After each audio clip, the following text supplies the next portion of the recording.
جا کر حضور اقدس صلی اللہ علیہ وسلم نے یہ 2 چیزیں ہمیں عید الفطر اور عید الاضحیٰ، یہ 2 دن جو ہے ہمیں ایک نعمت کے طور پر حضور اقدس صلی اللہ علیہ وسلم کے وسیلے سے خدا کی جانب سے ملا ہے۔ اور اس کا تاریخی پس منظر اور اس کا تعلق کیا ہے اسلام کے ساتھ؟ جی ہاں، اس کا تعلق جو ہے چونکہ عید قربان اس کا دوسرا نام ہے، تو قربانی کا جہاں بھی تذکرہ ہوگا اور جہاں بھی ذکر ہوگا وہاں پر حضرت ابراہیم اور حضرت اسماعیل علیہما الصلاۃ والسلام کو کبھی فراموش نہیں کیا جا سکتا، چونکہ انہی کے زندگی کے واقعے سے ہم اس قربانی کو جو آج انجام دے رہے ہیں اس کا پورا تعلق اسی سے جڑتا ہے۔ چونکہ حضرت ابراہیم علیہ السلام کو خدا تعالیٰ کی طرف سے ایک خواب کے ذریعے اپنے بیٹے، جس کو بے انتہا وہ محبت اور شفقت کی نگاہ سے دیکھتے تھے، جنہیں تاریخ جو ہے حضرت اسماعیل علیہ السلام کے نام سے یاد کرتی ہے،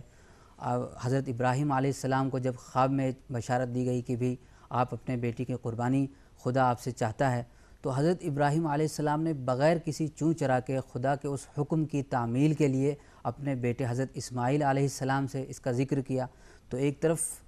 خدا کا حکم، دوسری طرف اس عظیم پیغمبر کو شرمندہ خواب کو تعمیر کرنا، اور اس وقت بیٹے کا جواب دیکھیے، وہ کہتے ہیں صاف طور پر، انہوں نے الفاظ میں صاف طور پر یہ کہا کہ ابا جان جو حکم خدا کا ہے آپ اس کو بجا لانے میں کسی طرح کی تاخیر مت کیجیے، جس طرح خدا کا حکم ہوا ہے آپ مجھے بالکل جو ہے تعمیل کریں اور مجھے آپ جو ہے خدا کے راہ میں قربان کر دیں۔ دیکھیے جذبہ ایمانی ایک باپ کا اور ایک بیٹے کا، ایک چھوٹے بچے کا، اس کے بارے میں اقبال نے کہا ہے کہ یہ فیضان نظر تھا یا کہ مکتب کی کرامت تھی، سکھائے کس نے اسماعیل کو آداب فرزندی۔ انہوں نے بیٹا ہونے کا حق ادا کیا، اپنے والد صاحب سے کہا کہ اگر خدا کا حکم ہے کہ مجھے قربان کر دیا جائے تو آپ قربان کیجئے۔ اس میں روبینہ جی ایک معاملہ یہ بھی تھا کہ جب حضرت ابراہیم علیہ السلام نے ایک خواب دیکھا کہ اللہ تعالیٰ نے کہ حضرت اسماعیل علیہ السلام کو ابراہیم علیہ السلام کو ایک خواب میں آیا کہ اسماعیل علیہ السلام کی تم قربانی دو، تو حضرت ابراہیم علیہ السلام بہت ہی مغموم تھے کہ ہم اپنے بیٹے کے پاس اپنے بیٹے پر اس بات کا کیسے اظہار کریں کہ اللہ تعالیٰ نے مجھے خواب دیا کہ تم اپنے اکلوتے بیٹے کی قربانی دو۔ تو حضرت اسماعیل علیہ السلام کو اپنے والد صاحب کی جو مغمومیت کو دیکھا نہیں گیا، انہوں نے کہا کہ والد صاحب آپ مجھے یہ فرمائیں کہ آپ کس بات سے آپ مغموم ہیں، آپ بہت اتنا متفکر کیوں ہیں؟ تو انہوں نے کہا کہ حضرت ابراہیم علیہ السلام نے کہا کہ بیٹا اسماعیل دیکھو کل رات میں نے خواب میں یہ چیز دیکھا ہے کہ اللہ تعالیٰ نے جو ہے سے مجھ سے یہ بڑا امتحان لیا ہے کہ تم اپنے بیٹے کی قربانی دو۔ تو بیٹا دیکھیے کہ کتنا فرما بردار تھا، انہوں نے کہا کہ اللہ کا حکم ہے اور آپ اتنا دیر انتظار کر رہے ہیں، آپ اس چیز کے لیے جو ہے سے آگے بڑھیے، آپ اس کام کے لیے آگے بڑھیے، ہم تیار ہیں آپ کے لیے۔ تو یہ قربانی تھی ان کی، یہ جذبہ تھا، ایک ایمانی جذبہ تھا۔ ایمان کتنا مضبوط تھا کہ اللہ کا حکم ہے تو ہم کچھ نہیں کر سکتے، آپ بے شک اس کام کو انجام دیجیے۔ مظہر صاحب ایک اور سوال آپ سے کہ عید الاضحیٰ قومی اور ملی تہوار کو آپ کس نظریہ سے دیکھتے ہیں؟ کیسے یہ ہمارے جو قومی یکجہتی اور باہمی بھائی چارے میں کیسے یہ فروغ پیدا کرتے ہیں جو تہوار ہیں؟ دیکھیے عید الاضحیٰ خاص طور پر دیگر صوبوں کی طرح ہمارے پنجاب میں ایک نمایاں طور پہ مناتے ہیں۔ جتنے بھی تہوار ہیں ہم پنجاب میں، خاص طور پر میں پنجاب کی بات کروں تو پنجاب میں جب چاہے وہ ہندو ہو، سکھ ہو، عیسائی ہو، ہر مذہب کے لوگ سب لوگ مل کر کے اس تہوار کو مناتے ہیں۔ آج آپ دیکھیں گے کہ جب عیدگاہ ہم پہنچتے ہیں تو سارے دھارمک لوگ، سارے سیاست دان سب پہنچتے ہیں ہمیں عید کی مبارکباد دینے کے لیے۔ وہ اس بات کی نہیں، اس بات کی وہ علامت دیتے ہیں کہ ہم سب بھائی چارے ایک ساتھ ہیں، اور ہم آپ کے خوشی میں شریک ہیں تو ہم غم میں شریک ہیں تو خوشی میں بھی شریک ہیں۔ وہ آتے ہیں ہمارے عیدگاہ، آتے ہیں ہمارے خطبے سنتے ہیں، یہاں تک کہ میں آپ کو ایک بات اور بتا دوں کہ عید کی نماز کے بعد دعاؤں کا خصوصی اہتمام کیا جاتا ہے، جس میں ملک کے لیے کہ ملک میں امن شانتی ہو، ہمارے بھائی چارگی میں بڑھاوا ہو، ہمیں میل جول کس طرح بڑھائے، اس کے لیے خاص دعا کی جاتی ہے تاکہ اللہ تعالیٰ اگلے سال تک ہم اسی طرح جس طرح اس سے پیچھے ہماری زندگی اچھی گزری، میل ملاپ کے ساتھ گزرے، ہم اپنے بھائی چارگی کے ساتھ گزرا، اللہ تعالیٰ اسی جذبے کے ساتھ آج خوشی کے موقع سے ہم دل سے دعا مانگتے ہیں کہ یا اللہ اسی طرح ہمارے بھائی چارہ ملک میں امن و امان اور ایک بھائی چارے کے میں آپسی پیار محبت اسی طرح برقرار رہے، اور اسی طرح جس طرح ہم رہنے گنگا جمنی جو تہذیب ہے ہماری اس کو برقرار رکھتے ہوئے ہماری زندگی بھی اسی طرح یوں ہی چلتا رہے۔ آمین۔ اور دیکھیے سب سے بڑی چیز یہ ہے کہ جہاں تک آپ نے یہ بہت اچھا سوال کیا کہ قومی اور ملی، تو قومی اور ملی کا سوال یہ ہے کہ اگر ہماری عید کی خوشی تب مکمل ہوگی جب ہم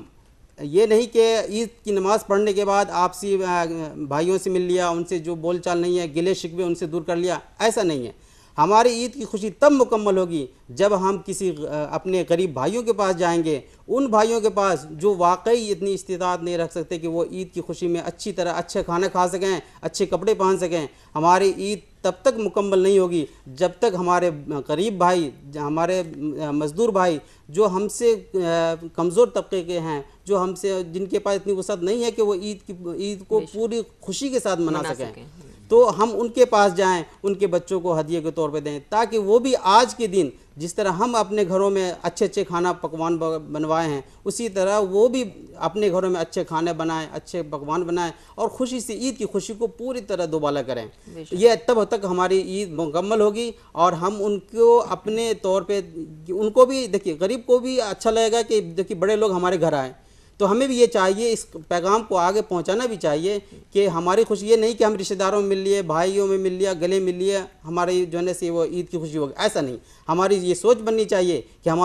ہماری جو عید کے بعد ہمیں غریبوں تک پہنچنا ہے، ہمیں ان تک دیکھنا ہے کہ کیا ان کے گھروں میں وہ چیز، وہ پکوان جو عید میں ہونا چاہیے، وہ خوشی پہنچ رہی ہے کہ نہیں پہنچ رہی ہے۔ ان کو وہ خوشیاں اپنی خوشیوں میں شامل کرنا ہے انہیں، اور خود بھی ان کی خوشیوں میں شامل ہونا ہے۔ جی بے شک۔ تو انور صاحب، قربانی کے بارے میں قرآن کریم میں کیا احکامات ہیں؟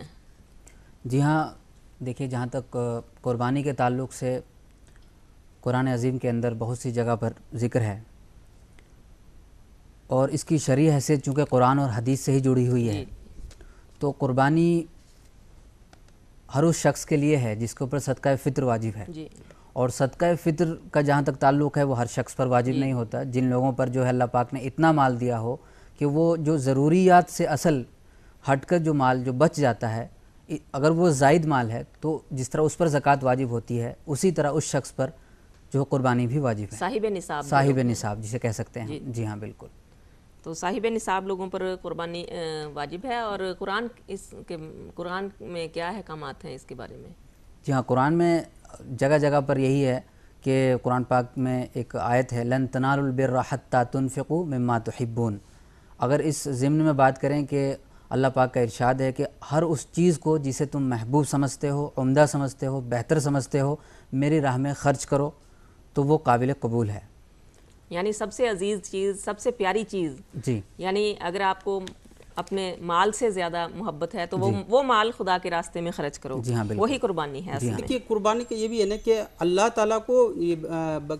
قربانی دینے کے، قربانی کا نہ گوشت پہنچتا نہ کچھ، وہ اللہ تعالیٰ یہ دیکھتا ہے کہ اس کے اندر تقویٰ کا جذبہ کیا ہے، تقویٰ کا جذبہ جو ہے نا باہر ہونا چاہیے، ورنہ تو یہ خون بہانا یا قربانی دینا یہ مقصد نہیں۔ ویسے اس کے جذبے، جس طرح اسماعیل علیہ السلام کے گردن پہ چھری چلایا گیا تو اللہ تعالیٰ نے حکم دیا کہ نہیں، اس کی جگہ پہ جو ہے نا ایک دمبا کو حاضر کیا گیا، اور حضرت اسماعیل علیہ السلام کو جو ہے نا وہاں پہ ہٹا کر کے دمبا کو دیا گیا۔ آج وہی سلسلہ جو ہے نا آج تک وہ جاری ہے۔ جی اور انور صاحب، قربانی کی تقسیم کس طرح کی جائے؟ جی ہاں، قربانی کی تقسیم 3 طریقوں سے ہوتی ہے۔ اول تو جو ہے عزیز و اقارب کو دیکھا جاتا ہے، 3 حصے کیے جاتے ہیں۔ جی ہاں، 3 حصے کیے جاتے ہیں اس کو۔ ایک حصہ جی ہاں جس نے قربانی کی ہے اس کا ہوتا ہے، اور ایک حصہ رشتہ داروں کا، دوستوں کا، عزیزوں کا ہوتا ہے، اور تیسرا حصہ غریبوں کا، غرباء، فقراء، مساکین جو بھی ہیں ان کو دیا جاتا ہے۔ تو ان کو دیا جاتا ہے۔ تو ہم لوگ آج کل کیا کرتے ہیں کہ قربانی تو کرتے ہیں مگر اس کی تقسیم یا اس کا جو حقدار تک ہم حق نہیں پہنچاتے۔ کچھ لوگ اٹھا کر اسے اپنے گھر میں سٹور کر لیتے ہیں، فریجوں میں بھر لیتے ہیں۔ اسی بارے میں ایک لطیفہ بھی سنا کہ ایک صاحب نے خواب میں دیکھا 2 مہینے کے بعد عید کے کہ جنت میں تمام بکرے کھیل رہے ہیں، جی مگر انہوں نے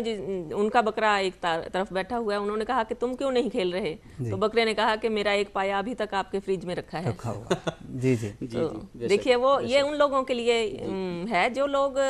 قربانی تو کرتے ہیں جی مگر حریص ہیں، وہ حقدار کا حق ان تک نہیں پہنچا پاتے۔ جی بالکل جی، بہت نصیحت خیز آپ نے ایک لطیفہ بھی بتایا کہ یہی ہے کہ ہمیں یہ چاہیے کہ اس کو 3 حصہ میں سے ایک حصہ اپنے غریبوں کے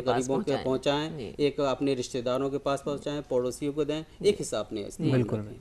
اس چیز کا زیادہ خیال رکھنا چاہیے۔ جی بالکل، بہت زیادہ خیال رکھنا چاہیے، کیونکہ عید ہے ہی اس وجہ سے، جیسے آپ نے ابھی بتایا کہ ہم غریبوں کو اپنی خوشیوں میں شامل کریں اور ہم ان کی خوشیوں میں شامل ہوں۔ اس کی جو دین کا پیغام ہے وہ ہے ہی یہی۔ تو مولانا صاحب، عید الاضحیٰ کی 2 گانا رکھتوں سے پہلے ہم کن چیزوں کا خیال رکھنا چاہیے؟ جی ہاں، چونکہ کیا کرنا چاہیے عید کے چونکہ اگر کوئی بھی خاص پروگرام ہو، کام ہو، اس کی اہمیت کی پیش نظر جو ہے بہت ساری چیزوں کا تیاریاں کی جاتی ہیں، خیال رکھتے ہیں۔ تو اسی طرح عید الاضحیٰ کا چونکہ سال میں ایک مرتبہ 2 گانا ہمیں ادا کرنی ہوتی ہیں، تو ظاہر ہے اس کے لیے بھی بہت عمدہ خیال رکھا جائے گا۔ تو اس کے لیے جو ہے جس طرح کہ حضور کے ہمارے نبی کی سنت ہے کہ اچھے کپڑوں کا استعمال کرنا، خوشبو لگانا، بہترین کپڑے پہننا، مسواک کا استعمال کرنا، فجر کی نماز جماعت کے ساتھ ادا کرنا، اور ایک راستے سے جانا عید کی نماز کے لیے اور دوسرے راستے سے واپس آنا، اور ساتھ میں جو ہے تکبیر تشریق پڑھتے ہوئے جانا، اس طرح کی بہت ساری چیزیں ہیں۔ یہ تمام چیزوں کا اہتمام کرنا عید کے دن ضروری ہے۔ جی، اسی میں ایک کہا بھی گیا ہے کہ آج بھی ہو جو ابراہیم سا ایما پیدا، آگ کر سکتی ہے انداز گلستاں پیدا۔ جی، کہ حضرت ابراہیم جو بہت بڑے پیغمبر ہوئے ہیں، تو ان کو نہ صرف مسلمان مانتے ہیں بلکہ یہودی بھی ان کو مانتے ہیں، اور ان کا جو ایمان کی پختگی ہے وہ اس شعر سے ظاہر ہے، جیسا کہ آپ نے جو اس شعر میں بیان کیا ہے۔ تو آپ کیا فرما رہے تھے؟ آج بھی ہو جو ابراہیم سا ایما پیدا، آگ کر سکتی ہے انداز گلستاں پیدا۔ اس میں ایک جو مین چیز یہ تھا کہ جب حضرت ابراہیم علیہ السلام یہ کہتے تھے کہ خدا ایک ہے، تم کسی کو مطلب نوانوں کو اللہ پر بھروسہ رکھو، وہی ایک ایسی ذات ہے جو سبوں کا رکھوالا ہے۔ لیکن نمرود ہے اس چیز سے انکار کرتا تھا۔ ایک مرتبہ کا واقعہ ہے کہ جب اس نے باضابطے طور پہ پورے آگ کے بھٹی پورا جمایا، لکڑی ڈالا، اس میں ابراہیم علیہ السلام کو ڈال دیا، لیکن خدائی حکم تھا کہ آگ نے ابراہیم علیہ السلام کے ایک بھی بال بانکا نہیں کیا، ابراہیم علیہ السلام کو خروج تک نہ ہے، یہاں تک کہ آگ ایک گلزار بنا دیا ان کو۔ کہتے یہ بھی کہا گیا ہے کہ حضرت ابراہیم علیہ السلام اس آگ میں پورا آگ کا جو ہے لو اوپر تک پہنچ رہا تھا، اور ابراہیم علیہ السلام ایسے پکڑتے تھے اور وہ سیب بن رہا تھا، وہ سیب کھا رہے تھے۔ مطلب ہے کہ اسی لیے کہا گیا کہ علامہ اقبال نے یہ کہا تھا کہ وہ ان کے ایمان کی پختگی ایسی تھی کہ آج بھی اگر ویسا ایمان کی کسی کی پختگی ہو تو آج بھی وہ آگ گلزار ہو سکتی ہے، بن سکتی ہے۔ تو وجہ یہ ہے کہ آج جو ہم دیکھ رہے ہیں جو مادہ پرستی ہے، اس کی وجہ سے ایمان کمزور ہو رہے ہیں، ایمان کی کمزوری کی وجہ سے یہ سب ہو رہا ہے۔ تو آخر میں ہمیں بھی جس طرح ابراہیم علیہ السلام نے اپنے بیٹے کی قربانی کے لیے اپنے جذبے کو ظاہر کیا، اسی جذبے کے ساتھ ابھی ہمیں بقرہ عید کی خوشی منانی چاہیے۔ تو ہمارے آج کی یہ جو بات چیت تھی اس سے ہمیں یہی نتیجہ اخذ کیا ہے کہ یہ جو عید قرباں ہے، یہ اصل میں ہم اپنے خدا کے ساتھ ہر سال ایک عہد کو وہ تجدید کرتے ہیں، ہم اپنے عہد کی، کہ ہم تیرے راستے میں اپنی ہر عزیز شے قربان کرنے کے لیے تیار ہیں۔ یہ جو جانور کی قربانی ہے یہ تو ایک علامت ہے، علامت ہے، ورنہ ہم ہر اپنا مال، اپنی جان، اپنی اولاد، اپنا سب کچھ ہم اس خدا کے راستے میں قربان کرنے کے لیے تیار ہیں۔ یہ عید قربان اسی عہد کی تجدید ہے۔ جی بالکل۔ تو بہت بہت شکریہ، آپ ہمارے اسٹوڈیو میں تشریف لائے، جناب یوسف بٹ صاحب اور مظہر عالم مظاہری صاحب، مولانا انور امرتسری صاحب۔ ہمیں امید ہے کہ آپ کو پروگرام پسند آیا ہوگا۔ شکریہ۔